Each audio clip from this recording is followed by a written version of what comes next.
Perkenalkan, nama saya Yuliana Dulce Danila Mansawan dengan NIM 2308110300005. Saya dari Prodi Ilmu Pemerintahan kelas Ganjil. Dalam video ini saya akan membahas tentang bagaimana mengulas buku, dan saya akan memberikan contoh ulasan buku yang saya ambil dari buku Ilmu Pemerintahan edisi revisi yang kedua. Dalam buku yang saya ambil berjudul Ilmu Pemerintahan edisi revisi kedua. Pengarang Profesor Dr. Haji Inu Kencana Syafi, MSI. Penerbit Mandar Maju, tahun terbit 2013. ISBN 979-538-517-5. Tebal buku 415 halaman. Dari buku yang saya ambil ini, buku tersebut membahas tentang ilmu pemerintahan sebagai suatu ilmu yang disiplin dalam ketatanegaraan pemerintah Republik Indonesia. Buku ini merupakan edisi revisi kedua yang secara garis besar mengulas, itu ada yang pertama, bagian pertama tinjauan filosofis yang terdiri dari pendahuluan, pengertian-pengertian dasar, ilmu pemerintahan sebagai ilmu yang disiplin, posisi ilmu pemerintahan. Yang bagian kedua, itu ada konsep-konsep ilmu pemerintahan yang terdiri dari negara, kekuasaan, demokrasi, kebijakan pemerintah. Dalam bagian yang ketiga, itu terdapat sistem pemerintahan Indonesia yang terdiri dari sejarah Indonesia, lembaga tinggi negara, hubungan pusat dan daerah, serta politik pemerintahan di Indonesia, hukum tata negara di Indonesia, administrasi pemerintahan di Indonesia. Dan bagian 4 itu menjelaskan tentang perbandingan pemerintahan yang terdiri dari negara-negara maju dan negara-negara berkembang. Bagian yang kelima atau yang terakhir di sini tuh menjelaskan etika pemerintahan yang terdiri dari etika sebagai cabang filsafat, pemerintahan, dan agama.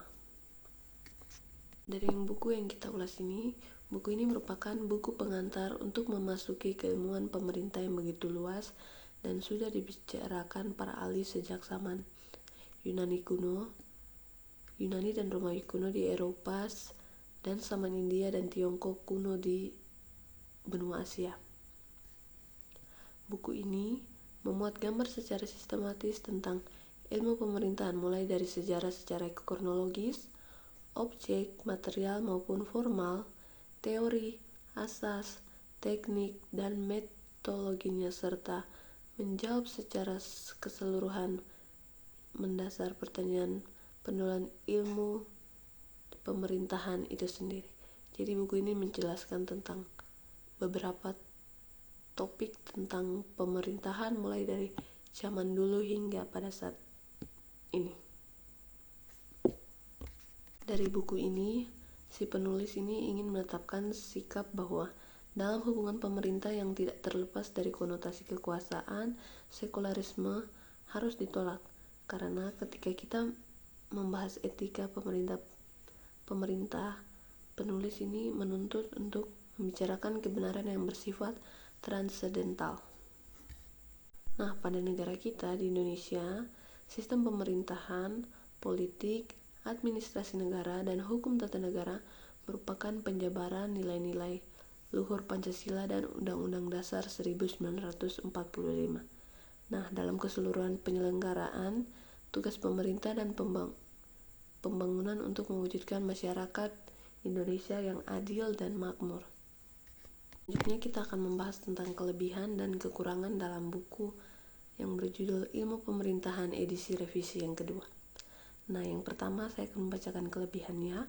Kelebihan buku ini yaitu gaya bahasa dalam buku ini yang menggunakan gaya bahasa yang formal, sistematis, dan secara terperinci pembahasannya tentang ilmu pemerintah, sehingga buku ini cocok sebagai buku panduan perkuliahan bagi mahasiswa ataupun dosen yang ingin mempelajari ilmu pemerintahan di Republik Indonesia.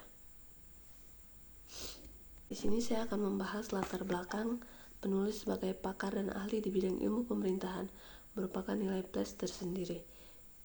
Jadi penulis tersebut juga merupakan pakar yang ahli di bidang ilmu pemerintahan sehingga ia dapat menulis buku ini. Selain memiliki kelebihan, buku ini juga terdapat ada beberapa kekurangan. Kekurangan buku ini yaitu terletak pada banyak materi dan pembahasan yang ingin disampaikan penulis sehingga terkesan tidak fokus dan bercabang. Walaupun masih terkait dengan bahasa ilmu pemerintahan, buku ini bermanfaat bagi mahasiswa atau dosen yang ingin mempelajari bagaimana itu ilmu pemerintahan yang ada di Indonesia. Selain ilmu pemerintahan, di dalam buku ini juga dibahas tentang ilmu administrasi negara, ilmu sosial, ilmu politik, dan hukum tata negara. Oke, sekian penjelasan dari saya. Terima kasih.